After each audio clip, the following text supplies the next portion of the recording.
noite a todos, bem-vindos, e acho que estão nos assistindo pela internet também. Nós estamos dando hoje prosseguimento e finalizando o ciclo de conferências sobre o legado do Barão do Rio Branco. Nós vamos receber hoje o embaixador Gelson Fonseca, que vai falar sobre a persistência de um novo paradigma para a política externa. O Gelson foi embaixador do Brasil na ONU, chefe da delegação da nona sessão da Comissão Preparatória para o Tribunal Penal Internacional em Nova York, embaixador do Brasil em Santiago, cônsul-geral do Brasil em Madrid, inspetor-geral de Serviço Exterior no Ministério das Relações Exteriores e cônsul-geral do Brasil em Portugal. Atualmente é diretor do Centro de História e Documentação Diplomática da Fundação Alexandre Guzmão, no Rio de Janeiro. O Gelson é diplomata, professor e graduado em Ciências Jurídicas pela Universidade do Estado da Guanabara e mestre em Assuntos Latino-Americanos pela Georgetown University. Bom, nós tivemos duas conferências interrompidas no dia 18 pelo aniversário da academia e vamos retomar hoje o ciclo com um grande final, um final que vai amarrar as conferências anteriores com a ideia de uma persistência da nossa política externa historicamente. O Gelson é um estudioso do assunto e vai nos brindar com a palestra. Com a palavra, Gelson Fonseca.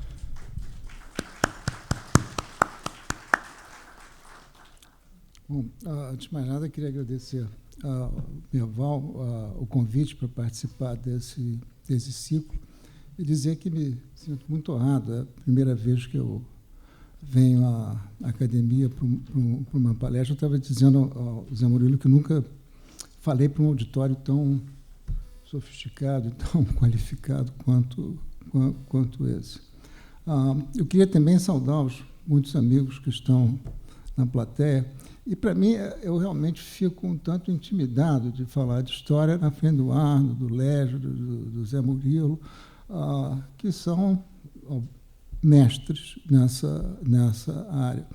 E também de outros amigos, colegas de carreira, que me ensinaram muito sobre a carreira. Não sei se eu aprendi com o Alberto, não sei se eu aprendi com o Geraldo sobre essa missão, mas tentei.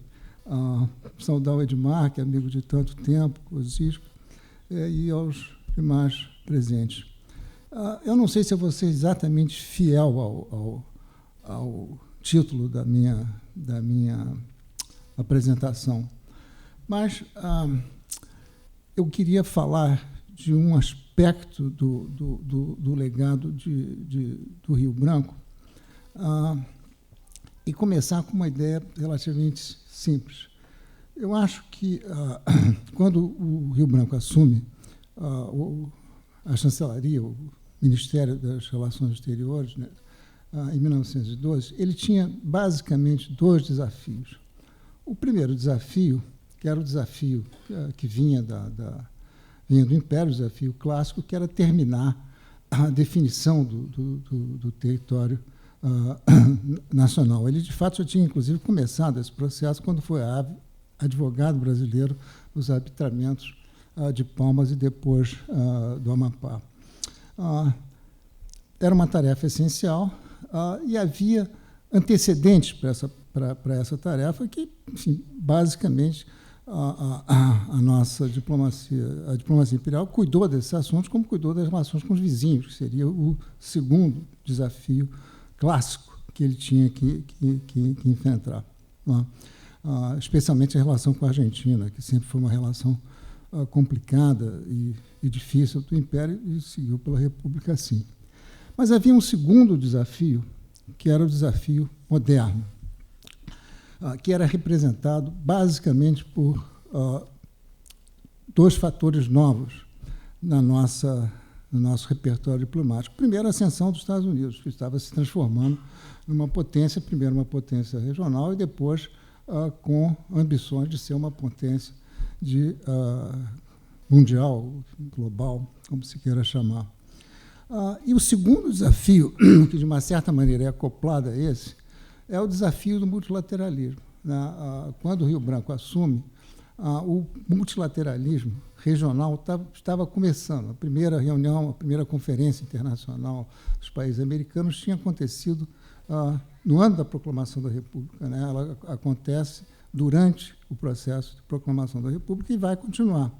E havia um outro multilateralismo de alcance mundial, que era o das conferências da paz de Haia. Né?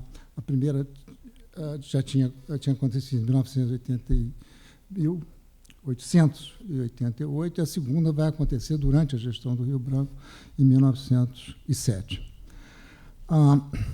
O primeiro legado é um legado fácil de olhar, é um legado visível, é um legado que, para quem lembra das categorias do IFAM, entrava no livro do tombo. Está lá, definido, não é para mexer. Acho que o Aro concordaria comigo. O segundo legado é o mais complicado, que é um legado que tem que ver com uma opção diplomática. Ele tinha esses desafios e são opções. Existe um legado de opções diplomáticas?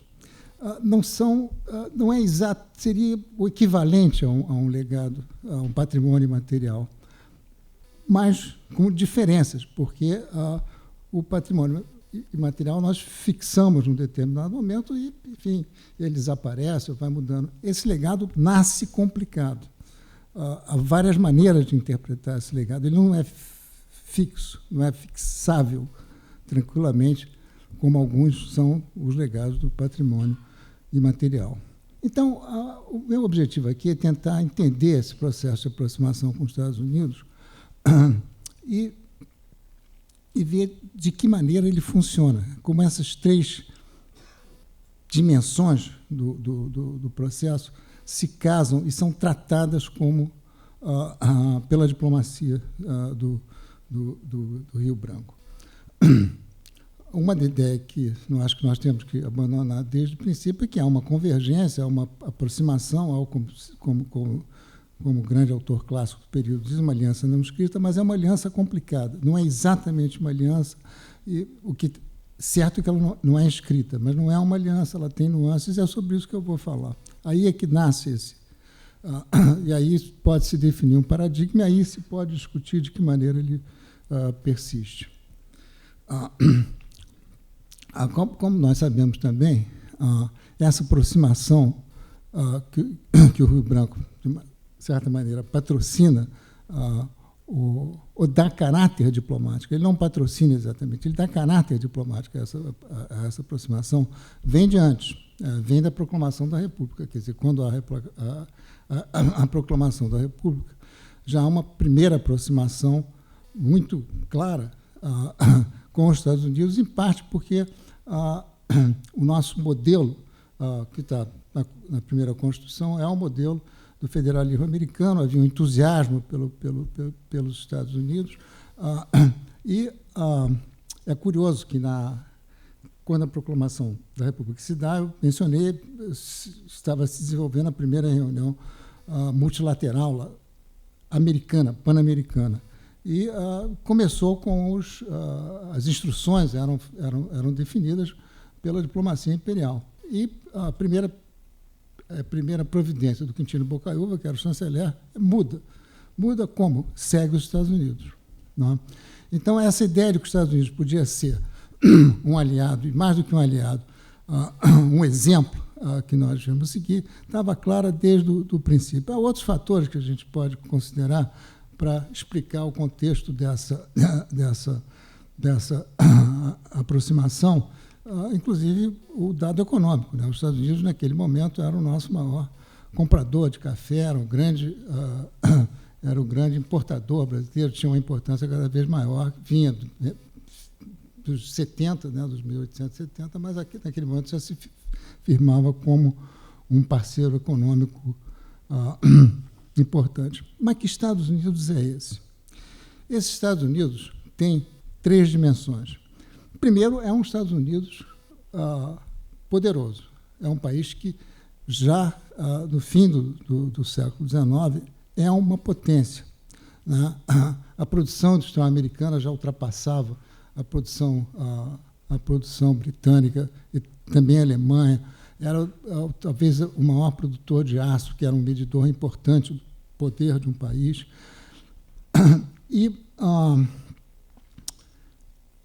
Mas, ao lado do poder, os Estados Unidos têm uma disposição de usar o poder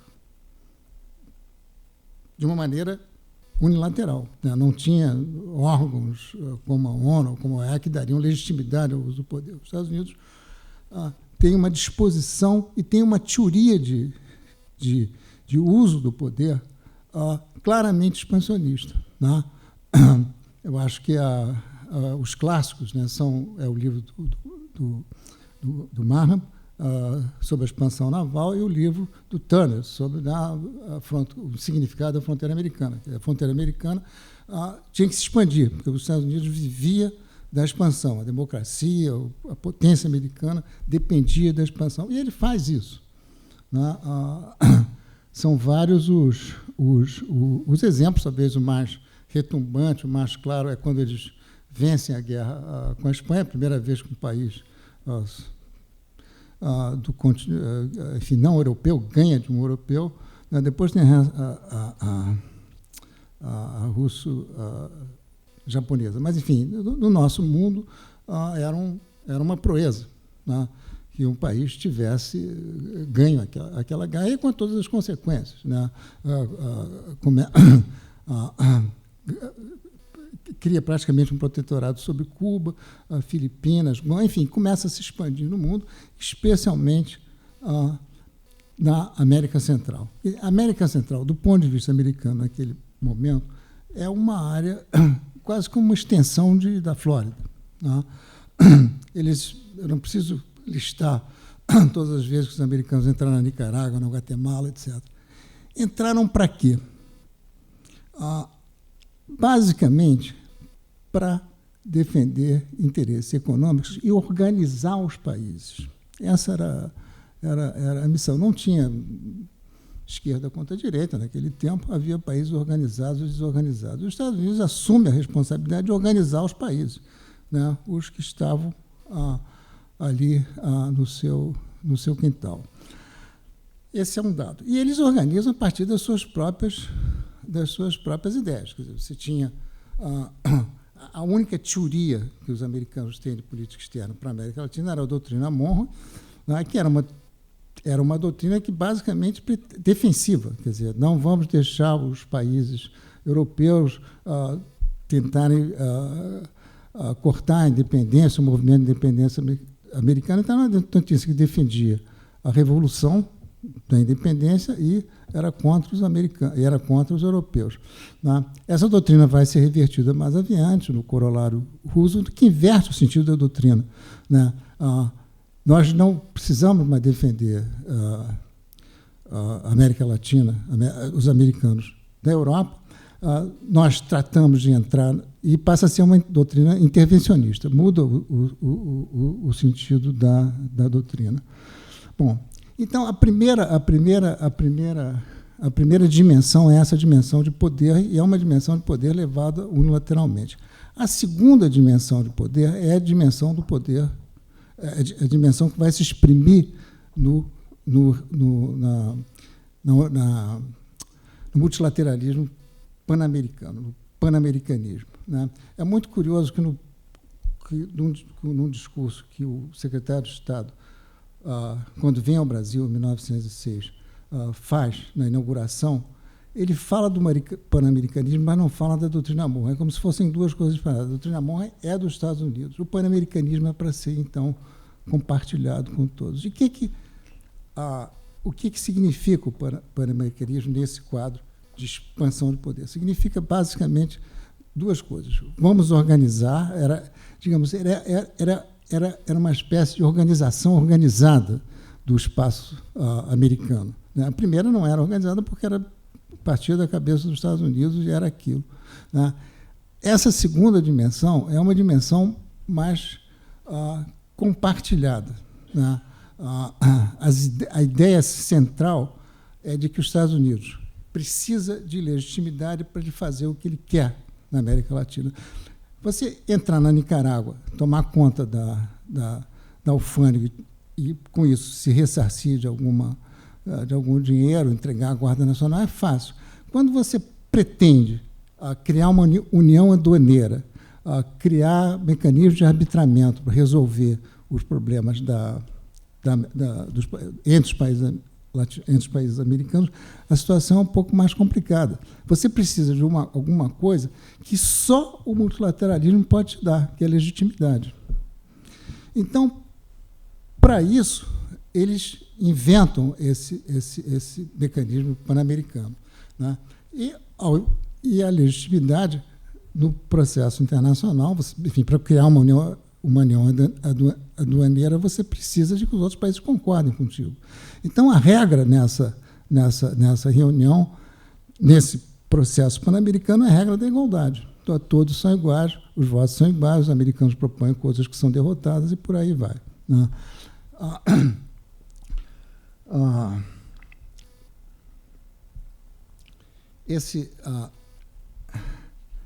Então, tem uma dimensão lateral, tem uma dimensão regional, com regras diferentes, são tabuleiros diferentes. E tem uma outra dimensão, que é a dimensão global, a dimensão universal. Os Estados Unidos quer ser uma potência, como eram as potências daquela época, né? Quem era potência naquela época eram os europeus, né? Então, ele vai ter um papel importante nesse terceiro tabuleiro, que é um tabuleiro diferente do tabuleiro. É um tabuleiro multilateral, mas com outras regras, numa outra dimensão. Bom, como é que o Brasil vai entrar nesse jogo? O primeiro país, o primeiro lado americano que interessa é o lado de poder, né? Nós olhamos para aquilo, o que esse país que é tão poderoso pode nos dar, nós que estamos tão frágeis. Frágeis por quê? Primeiro, né, você se lembra os primeiros anos da República não são anos propriamente gloriosos, né, na nossa história, né? O Edmar andou publicando sobre as décadas da República, e essa não é das décadas mais famosas, né? A instabilidade interna, as dificuldades financeiras, e a dimensão internacional é uma dimensão de ameaça. Nós nos sentíamos ameaçados, parte porque uma das possíveis evoluções do imperialismo era exatamente na América Latina, né? Tinha havido aquele exemplo, no nosso caso, né, da tomada da ilha de Trindade, que acabou se resolvendo, né, pelos britânicos, né?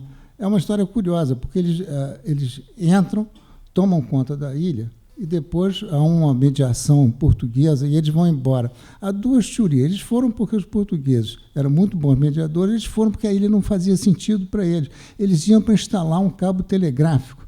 E descobriram que a ilha não era o melhor lugar e foram embora. Então, há essa dúvida histórica, se foi a sabedoria portuguesa ou foi um cálculo mal feito de um engenheiro telegrafista inglês. Mas, enfim.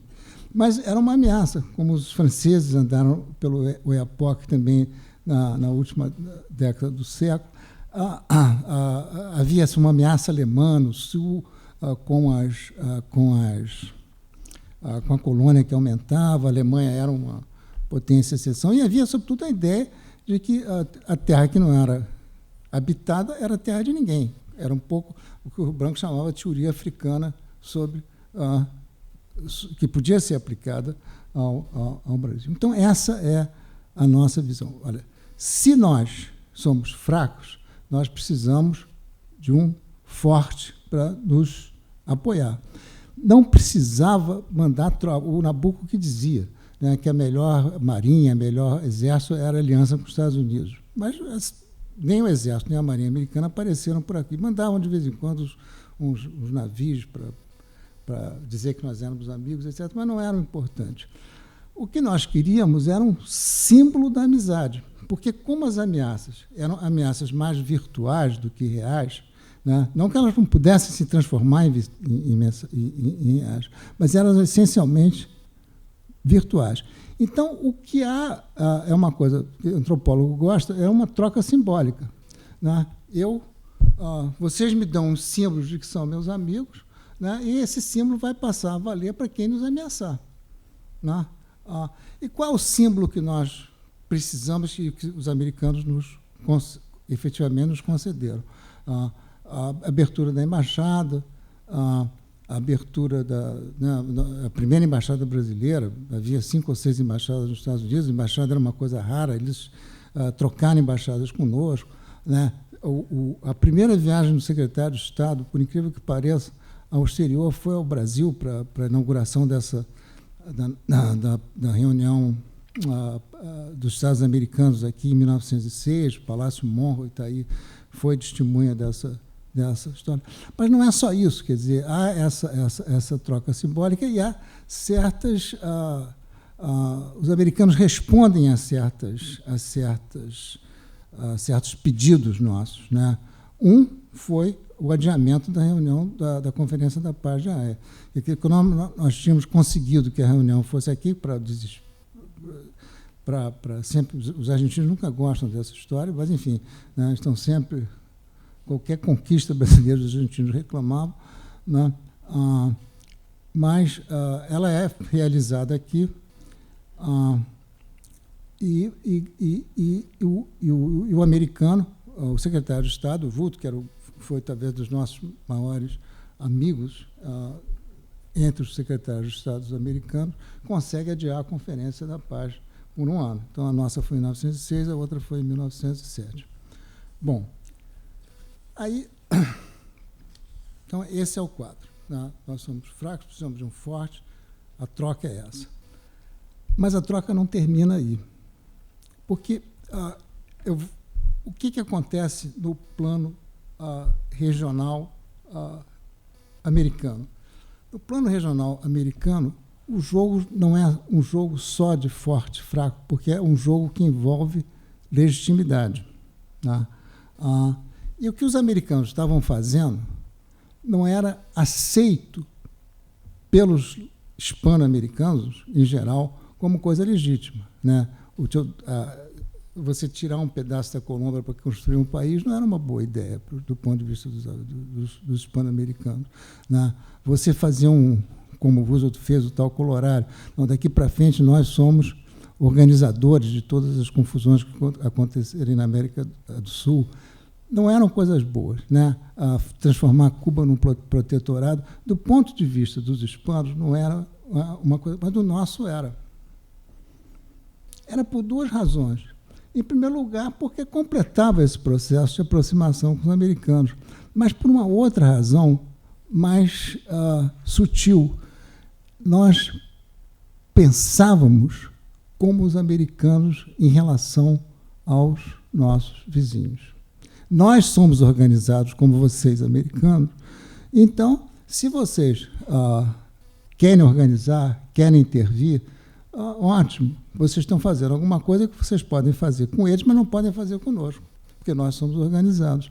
Então, criava uma identidade perversa, do ponto de vista, talvez do ponto de vista de algum... Eu não sei se perversa, não sei se usei o adjetivo certo, mas criava uma identidade entre a nossa mentalidade, que vinha do Império. Nós somos melhores, né, do que os vizinhos. Nós somos mais organizados, nós somos mais sérios, etc., etc. Isso é herdado, de uma certa maneira, pela República, depois daquele primeiro momento de euforia republicana. Né? E o Rio Branco exprime isso com muita clareza. Né? Quando ele, por exemplo, aprova a ideia do tal corolário Roosevelt. Né? Enfim, os americanos quiserem intervir, intervenham. Né? O outro tema, que é um tema recorrente, é o tema da cobrança das dívidas. Né? Há um célebre episódio na Venezuela, que é o Porto de La Guaira é bloqueado pela Inglaterra, Alemanha e Itália, porque eles não tinham pago uma determinada dívida, e eles começam a bombardear os navios venezuelanos que estão...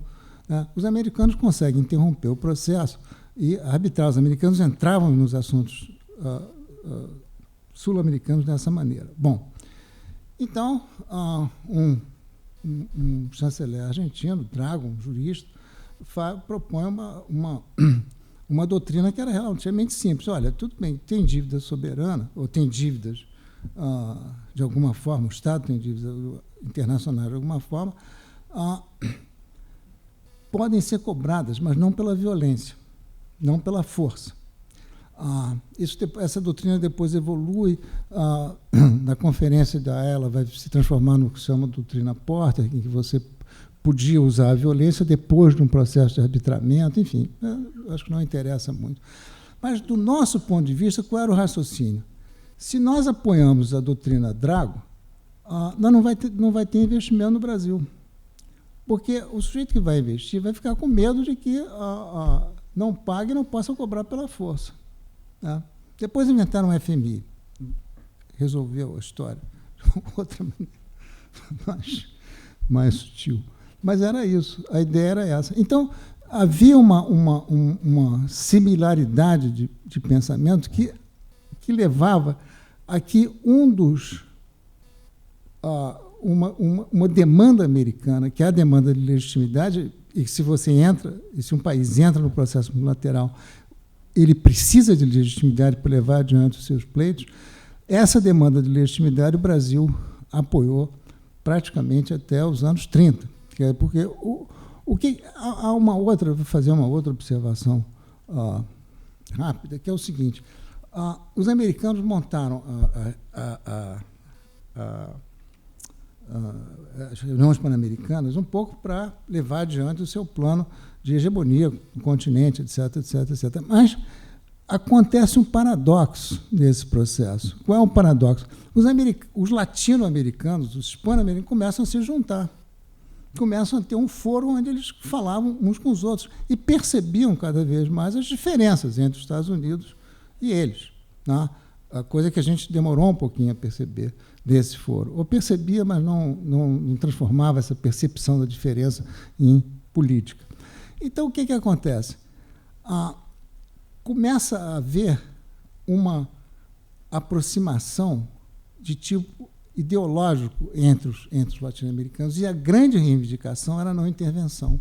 O pecado americano, do ponto de vista latino-americano, era a intervenção. Né? Era um pecado dos imperialistas e que os americanos estavam repetindo no continente. Né? Bom, então é isso.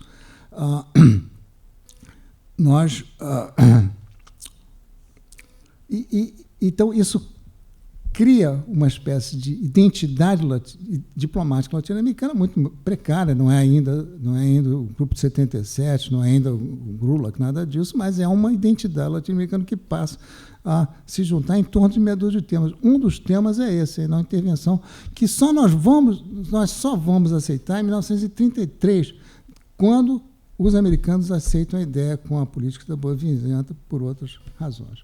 Bom, o que acontece na terceira dimensão desse processo de aproximação com os americanos, que é a dimensão multilateral global? Acontece uma coisa curiosa, porque aí, nesse processo, o processo não é mais um processo multilateral como o processo multilateral latino-americano, em que a igualdade valia. Né? Se nós olharmos os discursos do Rio Branco e os discursos dos americanos, do Root, nesse congresso, né, do Rio de Janeiro, em 1906, a tese é a igualdade. Nós somos irmãos, somos iguais. Há uma exaltação da igualdade como base para formar a União Pan-Americana. Bom, o discurso europeu, o discurso das potências, é a negação da igualdade. Né? O discurso das potências, que vem do Congresso de Viana, vem formado na Europa do século XIX, tem uns países diferentes dos outros. Né? E esses países diferentes, que são as potências, né, eles comandam a ordem internacional, eles comandam o processo internacional. Essa é a ideia. A ideia que vem até o Conselho de Segurança da ONU. Né? Existem países diferentes porque são mais fortes, são mais potentes. Bom, e o que os Estados Unidos quer? Os Estados Unidos quer ser reconhecido como uma potência nesse Congresso. Ele age como uma potência, ele tinha as credenciais de potência para agir. Nós queríamos aparecer como uma potência, mas não tinha credencial. Nós não tínhamos as credenciais de potência. Então, aí o conflito é inevitável, porque os Estados Unidos não têm nem interesse, nem condições de levar o Brasil junto com ele para o centro dos processos de decisão. Não ia funcionar. Né? E aí é a primeira grande decepção que o Brasil tem com os Estados Unidos, que o Barbosa tem com os Estados Unidos, etc. Por quê? Porque há a tentativa de criar 2 tribunais na Conferência da Haia de 1907. Um é o Tribunal de Presas. Né? O Tribunal de Presas são os navios que você captura durante a guerra, como é que se lida com esses navios, que era um velho tema europeu da vida inteira, e a ideia era criar um tribunal internacional que lidasse com as presas. As presas são nacionais, né? Mas podia haver um recurso a um tribunal, a ideia era essencialmente essa. Ora, como é que você vai constituir um tribunal de presas? A ideia dos europeus era constituir esse tribunal com os países que tivessem as maiores marinhas, que, teoricamente, iam apreender mais navios ou ter navios mais apreendidos.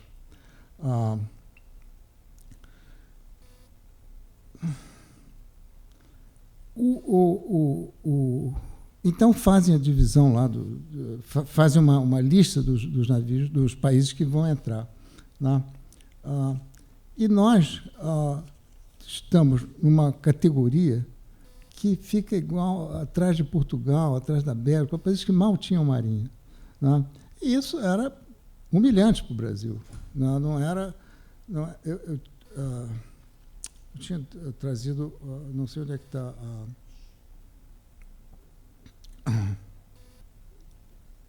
Bom, enfim.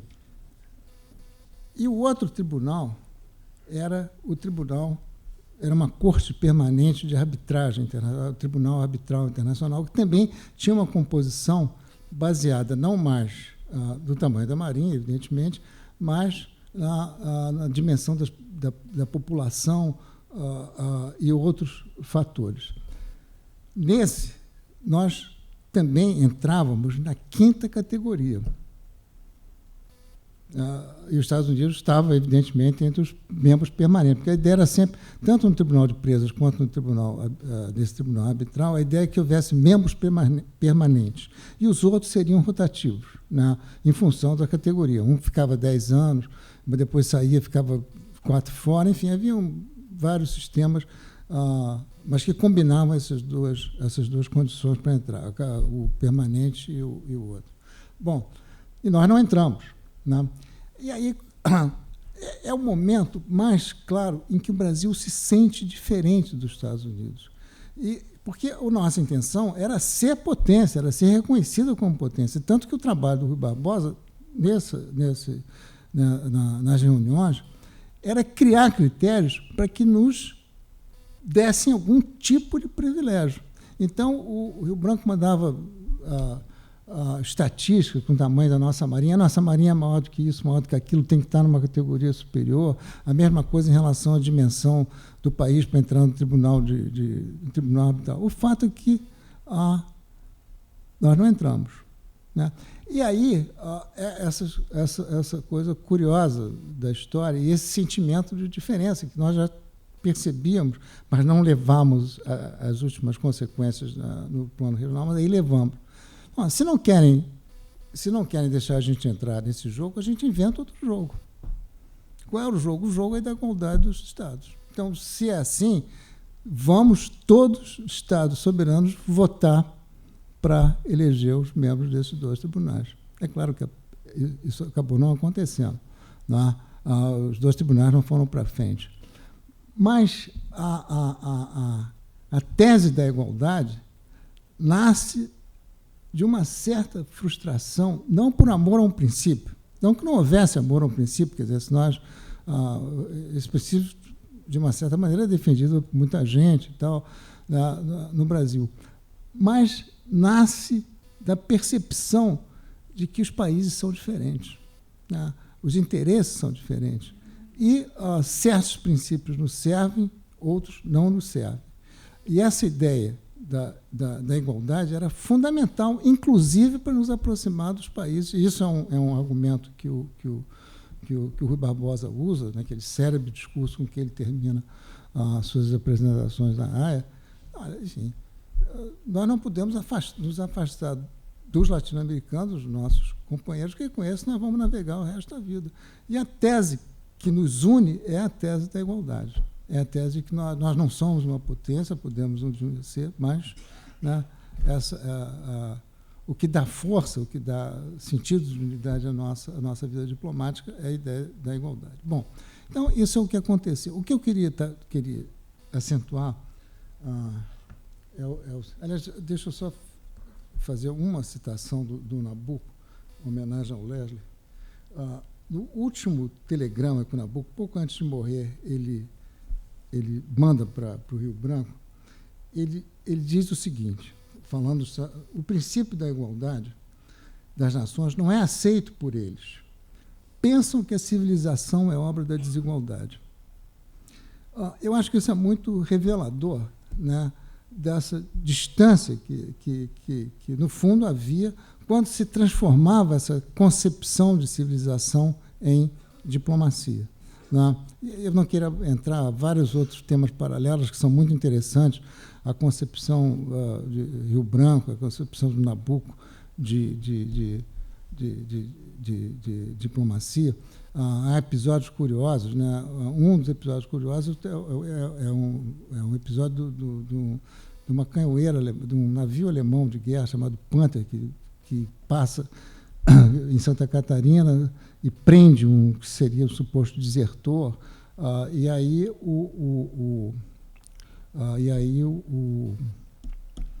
há uma reclamação brasileira, porque evidentemente não podiam soldados alemães entrar no território brasileiro, e aí o Rio Branco manda instruções para o Nabuco. E é curiosa a maneira como a instrução é interpretada. O Rio Branco diz assim, olha, você espalhe nos jornais que houve isso e defenda teses monroístas. O Nabuco faz isso, mas ele faz uma outra coisa. Ele vai falar com o secretário de Estado. E o Rio Branco não gosta da ideia de que ele fosse pedir, fazer uma gestão para o secretário de Estado nos proteger dos alemães. Aí, para isso, nós temos força bastante.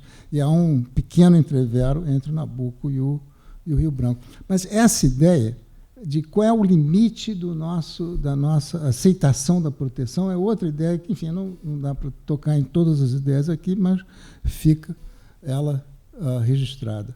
Bom, então, o que acontece daí para frente? 2 minutos mais.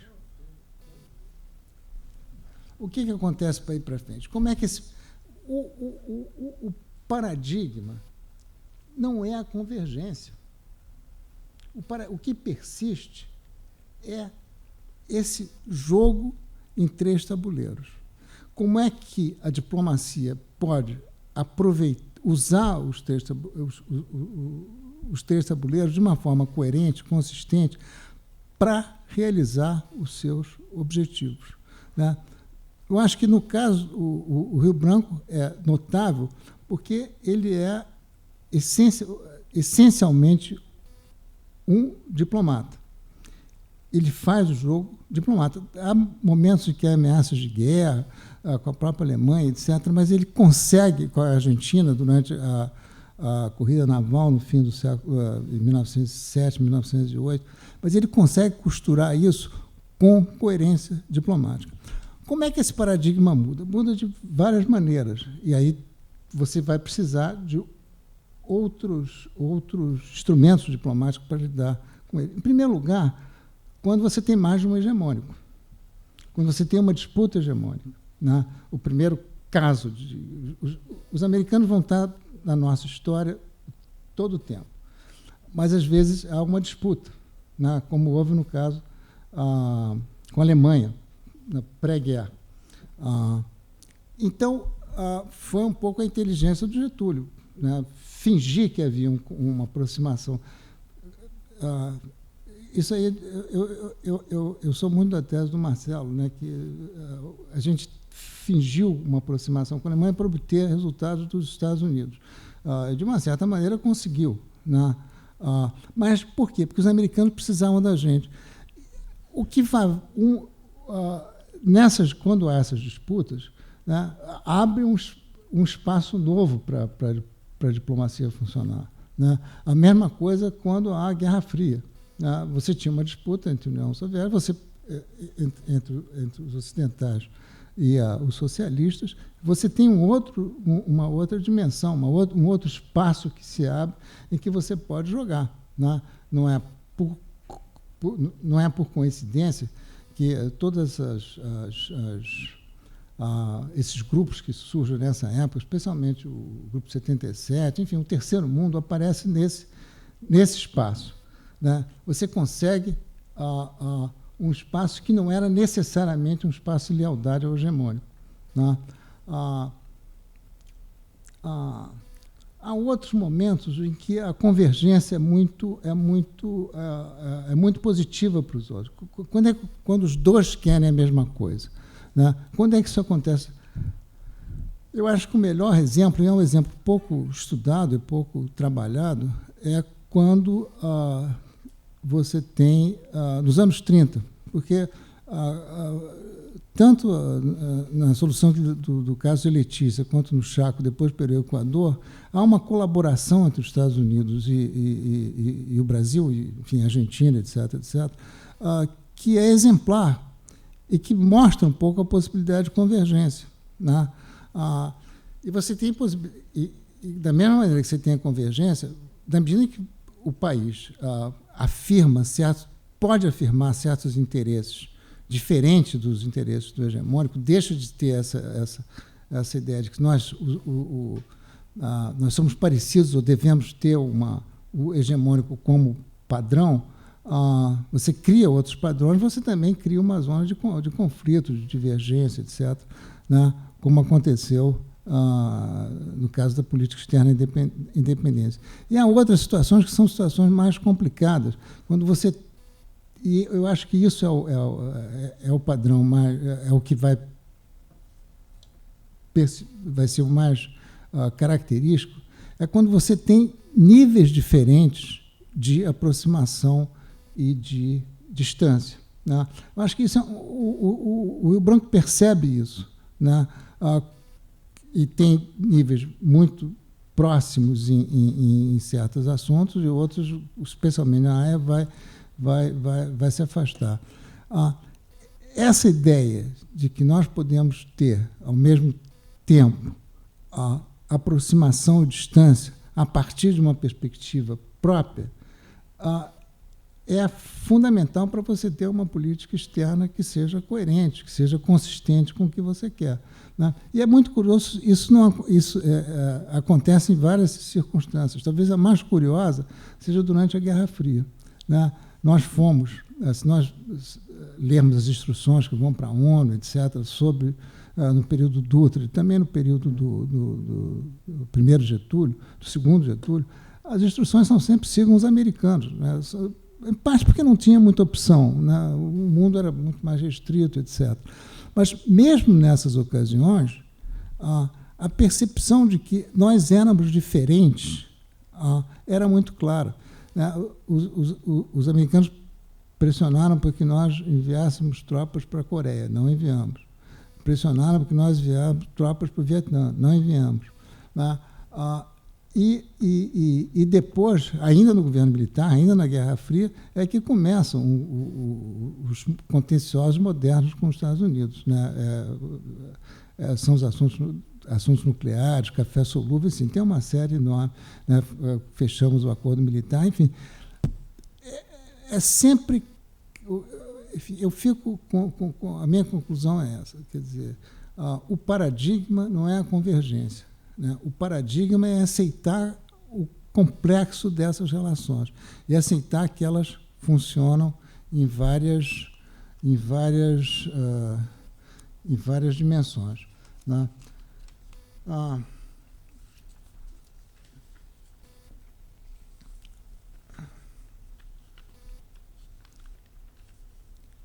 Deixa eu ver se...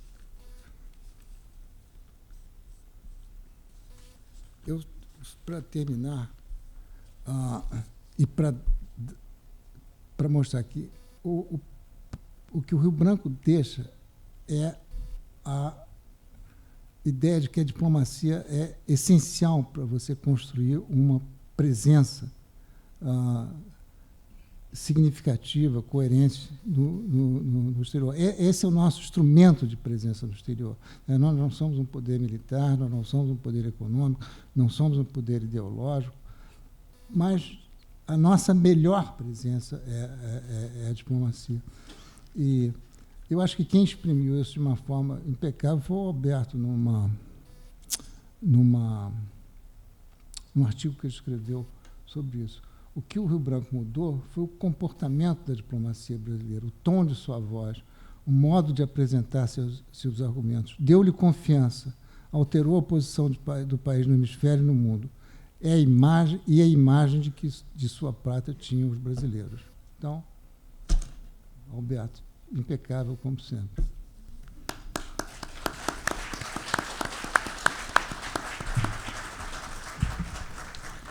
Obrigado, Gelson.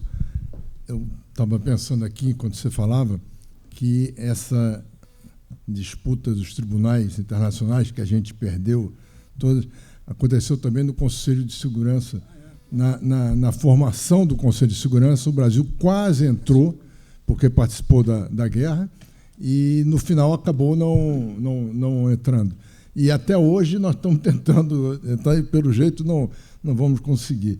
E, para ficar muito atual, essa relação completa com os Estados Unidos voltou a ser o ponto básico da nossa política externa do governo Bolsonaro, né? Então, a gente voltou, a gente já teve vários períodos, mas agora voltamos a uma situação de quase, eu não diria dependência, mas de aproximação que às vezes pode nos criar problemas, como agora no episódio dos navios do Irã, que nós no primeiro momento não quisemos dar combustíveis e o Supremo acabou mandando abastecer os navios. Bom, muito obrigado, Gelson, foi ótima a palestra e a conclusão. Eu queria convidar todos para os próximos eventos. Dia 30, na próxima terça-feira, o Seminário Brasil-Brasis, que é coordenado pelo acadêmico Domício Proença Filho, vai discutir o admirável novo mundo digital. Não há momento melhor para se discutir isso depois que os hackers apareceram na nossa vida. O coordenador sou eu e os participantes são dois especialistas em novas mídias, Cora Rony e Pedro Doria. No próximo ciclo, no dia 1º de agosto, começa. Os ciclos são sempre coordenados pela acadêmica Ana Maria Machado, e esse próximo ciclo, dia 1º de agosto, todas as quintas-feiras, às 17h30, chama-se O que Falta ao Brasil, e é coordenado pela acadêmica Rosisca Dácia de Oliveira. O título é Políticas Públicas e Cidadania, o Brasil que Falta, e a conferencista é Nízia Trindade Lima. Muito obrigado a todos.